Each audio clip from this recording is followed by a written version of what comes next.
Welcome to Mpowered Living. I'm your host, Sheu. Each week on this show, we have conversations that help us create greater alignment between who we are, what we value, and how we live. Through honest stories, fresh perspectives, and practical insights, we'll explore the choices that shape a meaningful life at work, at home, and in the relationships that matter most. Because success should support the life you want, not pull you away from it. I'm so glad you're here. Let's get started. Hi, everyone, and welcome to today's episode. We are in for a special treat because we have my husband, Sonny, on the show with us today. He is my partner in life, marriage, family, and business, including the work that we do through Mpowered Living and Empowered Journey. Together, we have spent years building businesses, raising 4 kids, and learning how to create a life that feels aligned with what matters most to us. In this episode, we talk about what it has looked like to build a life together and how we navigate conflict and resentment without letting it derail our relationship, and how to choose the relationship over the need to be right. Sonny also talks about what he has learned about active surrender and family values, and why creating space for each other's dreams has made our marriage and family stronger. This is a personal, honest conversation about alignment, marriage, and what it really takes to keep building a life together on purpose. Let's dive in. Welcome to Mpowered Living. Hi, Sonny. Hey. How are you? You Good. ready to get started? Yes. Okay, let's dive in. We have spent most of our marriage building things together. I'm curious, what's that been like working with me all these years? I think a lot of it is just like self-learning and then kind of calibrating, learning how you're wired, how I'm wired, and where we work well together and where we get tripped up. So it's a journey, and I think we're still learning, right? Yeah. We're still finding out new things. Yeah. What's something that you thought about our relationship and our dynamics and strengths and weaknesses that's changed over the years? I mean, I think we're both more sure of ourselves. Mm-hmm. So that's probably the main thing. Like, we're more sure about who we are, what we want. And from that, we're able to support each other better. What do you credit to us being more sure about ourselves? I mean, some of it's just natural maturity, right? And then you and I are kind of like mad scientists, like always trying to test the next new thing or learning about the next personal development hack when there's really no hack. Like, it always boils down to fundamentals, but we're always willing to look at how we do things and not just do it. So I think that continuous diligence towards that is kind of got us to where we are today. And then next year, 5 years, 10 years, we're not going to recognize who we are today if we proceed along the path, which I think we will. Yeah. What do you think over the years has been the biggest threat to our relationship? And at this point, I'm like, man, like the things we fight about are going to continue to be the things we fight about. And like, as long as we can continue to accept those differences, and I don't know, it could be naive, but I just feel like we've kind of like looked in every corner for the things that we disagree on, and they're somewhat known at this point. I don't know if that's naive. I mean, it probably is, but we'll probably find new things to fight about at some point. But like, all our current issues or whatever, like, the underlying issues are always fundamental and the same, right? Yeah. And so if you find that we're like constantly fighting about the same thing, how do we navigate those fights in a way where it doesn't derail our relationship? I mean, definitely process of not sweeping it under the rug, right? And always always being willing to talk about it. Maybe not in the moment, but at some point soon after. Mm-hmm. So not having... Or sometimes I'm like, no, we're going to talk about it right now, even though you're trying to go to bed. Yeah, or sometimes I'm trying to resolve it too, and you don't want to. Yeah. Yeah, I think just making sure that there's no hidden resentment, and knowing that resentment is okay, and not like having ego around it, and just knowing that it's a part of our relationship and that it's always present, and accepting that, you know. Mm-hmm. Can you talk a little more about that resentment is okay? Because I feel like that's a pretty different way to think about things. Well, I won't call it surrender. I'll call it active surrender, meaning I'm aware of it, and I might not agree with your perspective, but I'm aware of it and I'm acknowledging it, and I'm not letting it be a detriment to our relationship. Like, I think our relationship is more important than the thing I disagree with. How have you gotten to that point? Like, what would be your advice to somebody listening to get to that type of wisdom Because I think I don't that's like know. an easy thing to say, but I Yeah. live with you. I know that you actually practice that. What is your advice to somebody who is listening is like, okay, I would love to be there, but I'm not quite there yet. Like that level of unconditional acceptance. I don't know. I think a lot of making sure you're fulfilled yourself, making sure my bucket's full, Mm-hmm. gratitude, Mm-hmm. practicing gratitude, being mindful of it, knowing that our relationship is more important and the benefits far outweigh any of the little things we don't agree on. Mm-hmm. So it's kind of just self-awareness. And then I think it's very easy to mistake surrender with active surrender, because you can just give up, be like, oh, well, she's not going to change and I'm stuck with this. And I have a choice. I can stay or leave. But so it can be like that, where it's more of a victim mindset. But the way I think I approach, and I hope I'm not too naive in thinking this, but just I'm like, both can be true at the same time, right? Like we can both, I can not agree and I can still love you and I can still appreciate what we have. Mm-hmm. And both can be true at the same time. Mm-hmm. So, and part of that is also knowing that I don't think I will ever fundamentally change you Mm-hmm. and accepting you the way you are, just like you do for me. And I think kind of like, I'm not going to move this mountain. So let's just work with what we have and not try to do something that's futile. Yeah. Yeah. Yeah. Let's talk about how we've been able to navigate the really hard seasons. Have you ever felt like there were times where we were not 100% aligned on something? Yeah, all the time. I will say there have been times where it's been harder for me that I noticed. I probably wasn't aware of it in the moment, but post-pregnancy, Mm-hmm. there's some like times where I feel like I couldn't logic with you the way I normally do. Mm-hmm. And that was tough. Like Mm-hmm. I felt like I felt a little bit helpless in that situation Mm-hmm. but I don't know, that passes. In those hard seasons, how does it end up not spiraling into something detrimental for our relationship? Because every couple goes through those really hard seasons. What is it that you would credit for helping us navigate those hard seasons in a way that we come out better on the other side? Yeah, I mean, it's definitely the processes of that we implement, right? Like Mm-hmm. that we kind of share with our clients, Mm-hmm.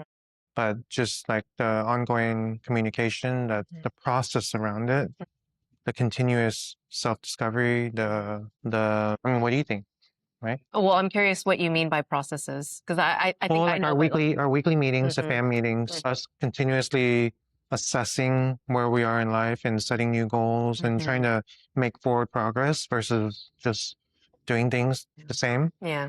So I think progress, when I say progress, I'm like working on our lives versus in our lives is a big part of like always thinking about how we're doing things and not just doing the things. Mm-hmm. Yeah, I would say that even when it's hard, I feel like we still take the time to zoom out Yeah. And it helps and that calibrate. we're aligned on our North Star. Yeah. And when push comes to shove, we always remember like the North Star we share is shared Yeah. and the result of a lot of effort and self work. Mm-hmm. So it's true to us.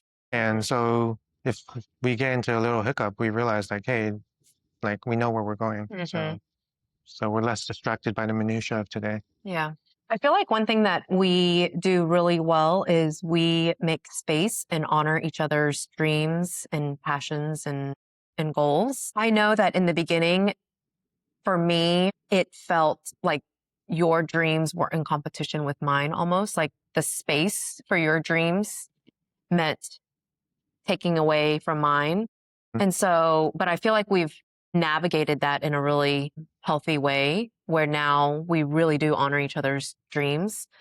What do you think was the main reason for that transition from like where if you went to go do something, I would feel like you were taking away time from the family, right? Like if you went mountain biking on Mondays, I would feel like you were being selfish and you weren't spending time with the family. Whereas now I really understand how that fills your cup and how important that is. I mean, we definitely evolved a lot. I remember us like trying to like I would go to your stuff when I didn't like it, and you would go to my stuff, and we were both competing for each other's interests or something Yeah. Yeah. or for our own interests. I think part of it is there's so many factors, right? Yeah. It's everything we talked about already. Could be the load and the burden and the responsibility and the joy and the of having kids, Mm-hmm. right? Like that Mm-hmm. makes our time more and more precious. Like Mm-hmm. so just kind of being more practical from that Mm-hmm. perspective. I think you knowing what you want, us Mm-hmm. both doing our own work and Mm-hmm. understanding each other better, not just ourselves. Yeah. And we're able to advocate for what we want. And then another part of that is consistency. Like I'm not randomly out of the blue being like, oh, I want to do that new thing Yeah. or this new thing. Yeah. Like I've been very consistent for a long time. And I've been pretty ruthless about saying no to certain things. And I think you see that. And Mm-hmm. then, so if I'm congruent and consistent, then you kind of know what to expect. And you know, I'm not going to like randomly want to do something else. Okay. So on the flip side, I feel like you are really great about honoring my interests and desires and passions. But anyone listening that knows me knows that I do have new interests and there's nothing consistent about me or my life and so That's not true. I mean, yeah, you have a lot of out of the blue ideas and usually it involves more complexity, but your underlying things are still the same, Mm, right? You still want connection. You still want to make impact. mm, You still want to be a great mom, a great yeah, wife. yeah, You're still trying to better yourself. Like yeah, the underlying things are the same. yeah. How you do it, you might go 1,000 different ways, but fundamentally, you still have the same wants and needs. Yeah. And then, like, after knowing that, it's easier for me to support you in that way because I know by supporting you, you actually show up as a better person for me, for the family. So, Mm-hmm. so it's a little bit self-serving, but like the greatest gift I think is you doing your work Mm-hmm. and sharing what it is that you want Mm-hmm. with confidence, with conviction, Mm-hmm. and because that way, if I know I support you in those areas, then you're going to show up better in every way, Mm-hmm. you know? What do you think are some things that every couple should be talking about, conversations that they should be having? I don't know, just whatever bothers them. Like Mm-hmm. whatever could build resentment, whatever they're not happy about. Mm, And I think a lot of couples go through and you kind of get numb to mm, status quo mm-hmm. and you're not really thinking about, oh, well, we could improve in this area and I would like to advocate for it because Mm-hmm. it's important for me. Mm-hmm. I'm not saying we're perfect. I think there's areas we could Mm-hmm. probably as well, Mm-hmm. but we have the benefit of our work. So we're always constantly thinking of it. Mm-hmm. So when you say like they should be talking about what they're not happy about, what the things are that are bothering them, how does We should that? also talk about the flip side, I think. Yeah. Yeah. So okay, so but talking about the things that could be improved, the things that could be better, the things Hmm. that are bothering them, how do those conversations not end up being fights or where the other person just feels like you're nagging or complaining or you're ungrateful? How do you navigate that type of conversation in a way that actually is helpful to the relationship and Yeah. not hurtful? I mean, there's a trust factor that Mm-hmm. takes time, right? And like trusting intent and putting the relationship before the individual in some Mm-hmm. ways, like knowing that the relationship is more important. And I don't want to contradict what we're saying, but I'm just saying like knowing that everything I'm doing, utilizing my strengths is in service of a stronger relationship. Yeah, I'm just thinking about the listener who's like, okay, well, yeah, let's talk about all the things that are bothering me, and then, Yeah, no, it needs to be, I don't know, I'm trying to think of how we evolved into that. I think it's our individual pursuit of personal development hmm that kind of keeps us looking at the brutal facts and the hard truths. hmm And I don't know how it would be tough if one wasn't. hmm But I ultimately think most people innately want to. hmm It's just the path might be a little bit different for everyone, right? hmm Like some people might be more open to it or jump into it both feet. And for others, it might take like therapy, coaching, or other baby steps for them to feel like they want to make that leap. hmm But I think the most important thing is that they take a step, whatever that looks like, right? hmm Versus just doing whatever the hell they're doing normally. Yeah. Yeah. What's something that we used to fight about a lot that we fight about less now? I just think our fights there's more substance. I don't think we fight less. We just, or I don't know. What do you think? Yeah, I don't think we fight less than before, but I'm just curious, like in your mind, are there issues that used to be hot topics that feel like they've gotten resolved over the years? No, I think the underlying things are, So we I make want, zero progress. yeah, but two humans are going to be different and they should be different. They should stay different. And it's their relationship that should change, their communication and the way they're in relationship with each other. That middle thing is the thing that evolves, that helps them bridge those gaps. Not that they should both surrender and agree with each other. It's the middle thing that changes, like their interaction. Do you almost see the relationship as like a third party? I do. Oh, interesting. I Yeah. didn't know that. Yeah. Yeah, I think of it as the magnet, the magnetic bond, and you can strengthen it or you can weaken it. Fascinating. Yeah, and then both things have to stay where they are, because if you start like being who you're not, or both ways, you start converging for whatever reason, I think the bond will not be as strong either. I know that we are very unique in how we do a lot of things. What are some of the things that you would say are the most out of the box things that we do as a couple? I'm just gonna say everything. No, I mean, I'm just gonna I think we're pretty ruthless about saying no to things that is more commonplace, and people might be like, we don't go to birthday parties, kids' birthday parties. We don't really do screen time, watch TV. We don't, we prioritize our family time over a lot of social Yeah. things. What do you think would be surprising about our marriage to other people? I don't really think about other people that much. It sounds bad, but I'm just like, I actually don't understand how people have time to think about sports, news, and then their personal lives. Like, I don't have capacity. I don't have brain capacity. I can't even remember my own stuff, like much less like external stuff, So I don't know. I don't think too much about it. And I think that gives me some peace. Yeah. I think it's a privilege to be in a position to do that, but I don't shy away from it. I lean into it hard. Yeah. Yeah. Okay. So you just talked about how you don't have a ton of capacity to think about other things because you have your business. We're working in Empowered Journey together. You do some volunteer work. Like you used to lead EO. You've got the kids and our marriage. When you think about all the things that you've done throughout your life, what do you think has really shaped you the most as a husband and as a father? The biggest factor will be you, I think. Just because of my upbringing, I've always wanted simplicity and And then less, you got me. yes, and less responsibility. And then you got me. Yeah. How did that happen? Yeah, I would have never guessed I would have 4 kids, and I love them. They're awesome. I wouldn't trade anything for them. But yeah, I think it's just definitely like following your leadership as far as like wanting to be a good mom, and that makes me step up my game. It's kind of like circle of five, right? But between us. Yeah. And we've been very privileged to have, like, definitely in the last 10 years, to have good mentors and like who are both good in business and good in life, like who we learn from and aspire. I think that's the main thing, like just surrounding ourselves and yeah, and always learning. Yeah.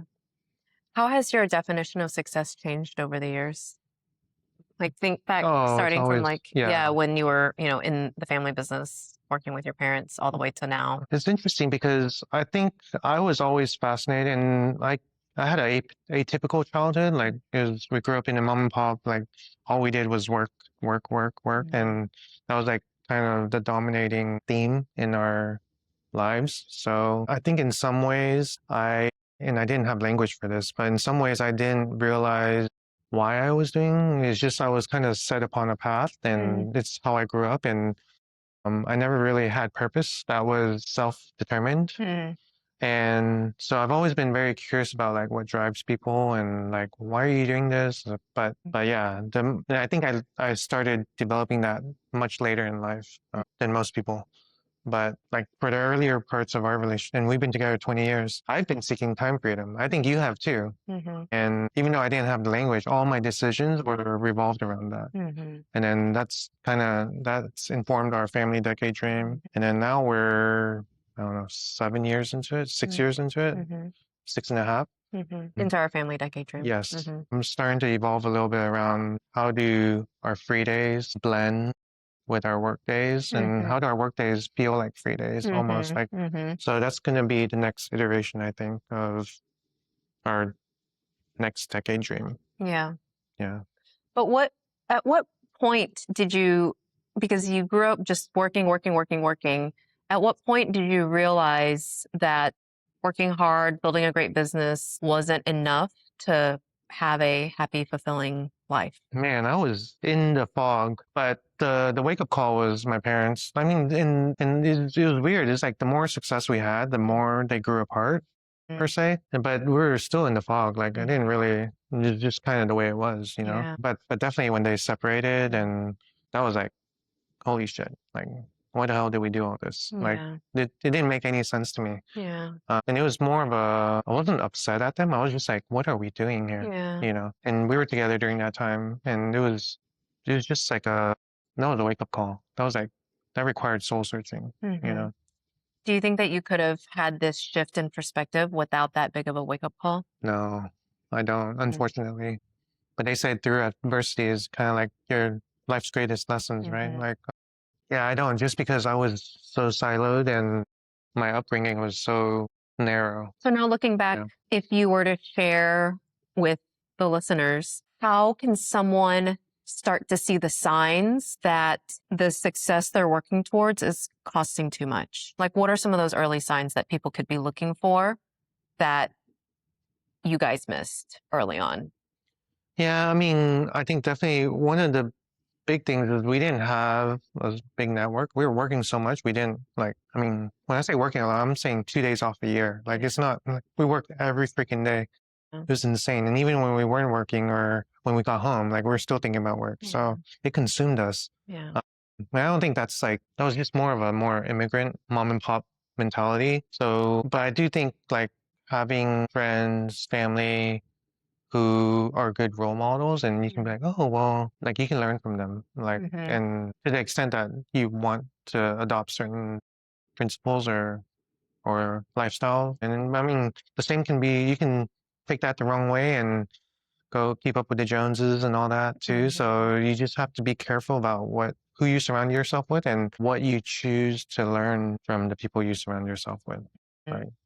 So again, that kind of ties back to who are you and what do you want? Like you have to be very sincere about that. And it's not one and done. It's a continuous journey. I think we're still and will be forever on that path. Right? Yeah. Yeah. But what do you think are some of those early warning signs? What are the symptoms that somebody is trying to pursue enough, this version of enough that is impossible to pursue? Is it possible to achieve? I feel like if you have inner peace and you're naturally happy or like just grateful, and that's a good sign. And if you're not, then there's opportunity. And not to be in the gap about it, but opportunity to improve is exciting as well. Yeah. What do you think? I think for me, it looks like coming home exhausted and feeling empty, right? Like you're just running and gunning all day. And then you get home and you're like, why the hell? Like it wasn't fulfilling. You know, you're like chasing, it's like you're running towards something all day long and you never get there. So there's like a lack of satisfaction almost in the work that you did. Yeah.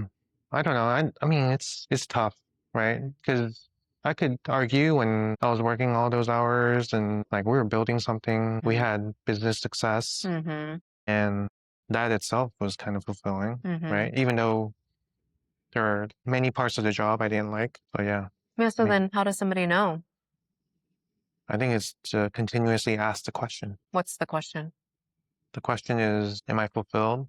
Is this what I want to be doing? Is this my highest and best use? Is this my unique ability? Is this creating the impact that I want doing all the self-discovery work. Mm-hmm. I don't think there's one answer. There's Mm-hmm. one thing. There's no silver bullet, right? You have to do all the things. Mm-hmm. Yeah. And you're just approaching the same question from different angles. Yeah. My definition of success is like wanting to go to work and then wanting to come home, Mm. right? Mm. I think that's, if you can do those two things, I mean, Mhm. you should be in a pretty good place, Yeah. Yeah. right? Yeah. A lot of people are lucky to have one of the two, but Yeah. I think most people don't always have both. Yeah. Okay, so when you talk about wanting to come home, I love walking in the door and the kids are just like running up to us and giving us big hugs. Mhm. What are some of your favorite moments with our kids? Hands down is the one-on-one Mm. time I get with them. Mhm. We do the one-on-one trips, right? Mhm. Like it's, I don't even know where we got this idea from. I'm Mhm. sure it's from hearing about it, Mm. but I mean, it's just so special. Like you can experience them as individual humans Mhm. without the noise and distractions of siblings, sibling Mhm. rivalry, things to be done. Harder to do it when we're local. I like traveling Mhm. and being more away and more in a new Mhm. place. But yeah, it's I think that's by far my favorite, and I always advocate for that and tell everyone they need to do it. Like it's the best Yeah. connection for them, but more importantly for yourself. Mhm. Like for me, it's like I'll never forget those moments. Yeah, and you talk about like presence, stillness, like that's some of the times, and even our one-on-one trips Mhm. is like, at least for me, that's like when I'm like living life large. Mhm. Yeah. Yeah. What do you hope the kids are learning from you? Like, what do you think are some of the biggest lessons that you hope that they learn by watching you work and watch you interact with me and with the kids? I'm at I've accepted I'm more as caught than taught. In fact, when I tell them to do something, like they almost like rebel. But yeah, I mean, definitely our values Mhm. that we share with the kids, our family values. I think Mhm. those are some of the most important fundamentals. Like all our life lessons, like if they can just live into those values, I think Mhm. they would turn out all right, you know? Mhm. Like being authentic, creating value, having an ownership mindset, Mhm. not a victim mentality, learning, Mhm. continuous learning, Mhm. having deep connection, Mhm. like with family, with friends, with Mhm. whoever, like just having meaningful, deep connections, not surface level. Mhm. I think it's hard for me to see how they would go sideways if they were really able to kind of lean into those. And I think because we live it, hopefully, I don't know, they're still young, but Yeah. hopefully they're going to adopt some of those principles and values. Yeah. Yeah. What's something that you had to unlearn about either yourself or about being a parent? I don't know about unlearning, but I mean, it's a lot. I think I needed to learn a lot of grace Mm. for them and for me, Mm. like not being perfect. Mhm. Um, like knowing that if they do something, they're they're doing whatever they want to do is just not meeting my expectations, which they're their own individual human. So there's some things I have to be a little bit more firm on, but Mhm. it's just like leadership. It's like influence, right? Mhm. Like I don't, maybe for some people, some of the kids I can tell them what to do, and other ones I have to use different methods for different people. It's Yeah. just like with our teams, Yeah. right? So it's like trying to rally the troops and get everyone rowing in the same direction, kind of Yeah. feel. Yeah. What do you hope that they're learning from us about marriage? I hope that they learn that like your spouse is the most important person in the world, Mhm. and that not only do you have to pick wisely, but you have to continuously work on the relationship. It's not Mhm. just gonna, it's not perfect, Mhm. and it requires hard work. Yeah. And I hope we model for them what alignment looks like, Mhm. and going off and then coming back, and then Mhm. keep coming back to the same alignment. You know, Mhm. it's just probably more of an atypical answer. Like most be like love and this and that, but Mhm. I'm like I see it more of like it needs to, I don't know if practical is the right word, but it has to be effective. Like Mhm. it has to, the sum needs to be greater than the parts. Yeah. What do you think are some of the things that you do really well as a dad, and where are some of the growth opportunities? Well, you definitely feel the love and the care and the warm fuzzies. Like they get all of that from you. I think I want them to do hard things, to go on adventure, to be adventurous, to try new things, not be afraid of failing. I think that reflects in the one-on-one trips we plan for them, right? So it's a very different. I've kind of labeled myself adventure dad. Yeah. Uh, When I asked Ethan what his favorite thing about you was, he said, "Adventure, Papa." Yeah, or not dying or something. Like Yeah. that. Or like, I was like, what does that mean? He says he takes me to do things where you might die, but you don't.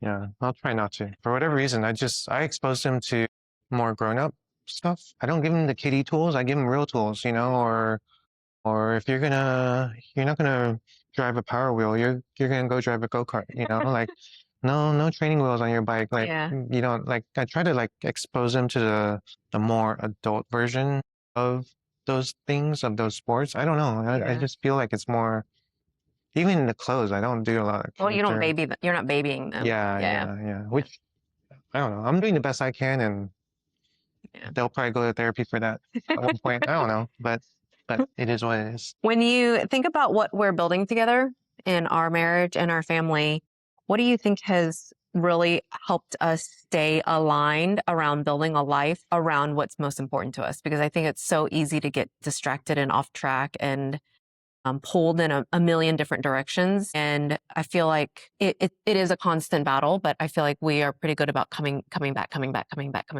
What do you think is the reason that we are able to keep coming back to what matters most to us? Because I think because we do the work that we teach, right? Yeah. We're always thinking about it, talking about it consistently. As long as we keep doing that, like I don't see how we can like if we keep making sure the North Star is a North Star and we keep making sure we're heading towards the North Star, like we're not going to end up somewhere else, right? Like it sounds so simple. I know I feel like it. I know it's oversimplified, but it's also very hard because the day-to-day minutia, all the kids and all the shit you have to do, like it's like sometimes our Sundays, the last thing we want to do is do the FAMs, right? Like, but when we don't do the FAMs, like the whole next week is all jacked up. Like, so I think we've had enough.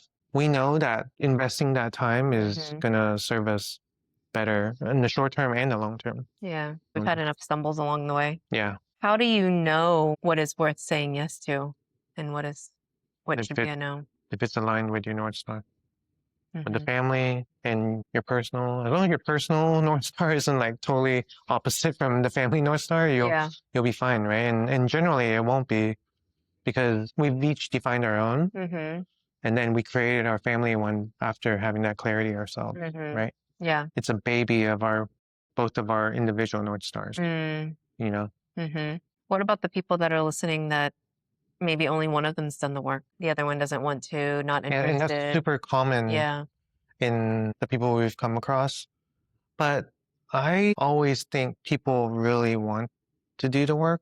They just they're at different parts of the journey. And I just always believe that people want to do the work and you have to meet them where they are. You can't hold your own level. It's very easy to be like, well, I'm doing the work and you're not. Like, it's very easy to have contempt and that's not helpful. Yeah. It needs to be around support and baby steps. And I think there's a lot of valid reasons why people don't do it and don't pursue it or don't have time to pursue it, don't make the time to pursue it. Yeah. So it's about almost problem solving that versus saying, oh, they just don't care about self-development. Yeah. Self-discovery. Yeah. I also think it's about like opportunity. Like if they have the opportunity to get a taste of it and taste the benefits, it's like self-discovery is like, you can go through life without ever getting glasses or whatever, but you don't know how hazy your vision is until you actually try a different lens on. Yeah. And then you're like, oh, it's kind of more clear. Like you'd always feel your way around. Yeah. But it's better to have more clarity. You just have more conviction in pursuing the things you want to pursue. Like you can avoid the things you want to avoid. Yeah. I think there's probably people that are listening though that might be married to somebody who is afraid to do some of this work, that there's like resistance, like an active resistance to doing some of this work. Yeah, and it's tough because I think that's one of like we didn't do a lot of things well probably early in our relationship, but we've always had that in common. Mm-hmm. But again, I think surrounding yourself with the right people, Mm-hmm. that's easier said than done. There's a million ways to take that baby step. Mm-hmm. I mean, even for our program, right? Like at some point, I'm like, drag your spouse in. Mm-hmm. Like I know by the time it's lunchtime, like they're gonna become our biggest advocates. Mm-hmm. You know, people just I don't know. It's kind of like the same with kids. I was talking to you about this the other day. Like sometimes they need to be pushed a little bit. You know, Mm-hmm. they need to be like just out of reach. You can't push them too hard, too far off the cliff. It's probably harder to do with your spouse, but you gotta meet them where they are, and then just however that looks like. Yeah. You know, Yeah. do therapy together. Mhm. I do think that the only people we can control is ourselves, and that you have to take the lead by example, Yeah. continue to do the work, be diligent about it, and then let them do it on their own timeline. Yeah. Amazing. Okay, you want to do some rapid fire questions? Sure. I'm not a fast thinker. You know this. Most impactful book you've read? First one I really, really, really liked was Essentialism. Your hardwiring? A little bit, yeah. Maybe I just agreed with it too much. Yeah. But that's one. I mean, A habit that's changed your life? they're almost so much of habits. I'm not even thinking of them as habits, you know? Your daily journal for me. Your daily love note for me. Yeah. No. That's been good, but it's just, yeah. Nothing? You got nothing? It's okay. I mean, what would you say? For you? Yeah. I think your little post-it note with your 3 things of the day. Yeah. Like making sure that I do those 3 things and then the rest of the day doesn't matter. Yeah. Yeah. Okay. I think not watching TV, not Oh, watching yeah. sports, Yeah. not watching news, Yeah. not being on social. Like that's very, very atypical. I get shit about it all the time, but Yeah. I'm happy. Yeah. What's a mindset people need to let go of? See, this is a hard question for me because I never really imposed my own. I don't feel like I impose my perspective onto others. I feel like people are free to think what they want to think, generally speaking. Yeah. So maybe that would be the thing. I think they should just let people be. like you're not going to change your mind, so stop trying. Yeah. Okay, well then maybe this next one might be the same thing, but what's a question people should be asking themselves more often? What makes you tick? What are your strengths? What are your weaknesses? What are your values? So who you are, and then what is it that you want? Like what speaks to you? What are you naturally drawn towards? And it's very nuanced, but the more clear you are about that, the more, when I say more clear, there's always more clarity. You don't know what you don't know. So you have to keep pursuing it. It's like a mirage in a certain way. But the closer you get, you know you're close, but you're never there. Yeah. But, yeah. So knowing who you are and what you want. Yeah. Simple questions, but not simple answers. Okay, you kind of answered this one a little bit already, but I'm curious if you have another answer. One thing you've stopped doing that's made a big difference. Trying to think of a different answer. What do you think? You know me. You should do the interview for me. Yeah, we should do like Yeah, what would I say? What was the that? newlywed game where I write my answer and then you write your answer and then we hold them up and see if All they right, match. let's start over. Let's do it. Okay, what's one thing that creates better relationships? Knowing yourself, knowing what you want, and then finding alignment between that. Yeah. Yeah. It's the fundamental. Yeah. Like. And if you were to have the listener just take one thing away from our conversation today, what do you hope they'll remember? I think do the hard work, do the self-work, and everything and everyone will benefit around you. Thank you so much for being here today. I had fun. Fun. Love you. Love you too. Thanks for joining me for this episode of Mpowered Living. I hope today's conversation gave you something meaningful to reflect on and something practical to carry into the way that you lead, love, and live. If you enjoyed the episode, subscribe, leave a review, or share it with someone who might benefit from the conversation. Thanks for listening, and I'll see you next time.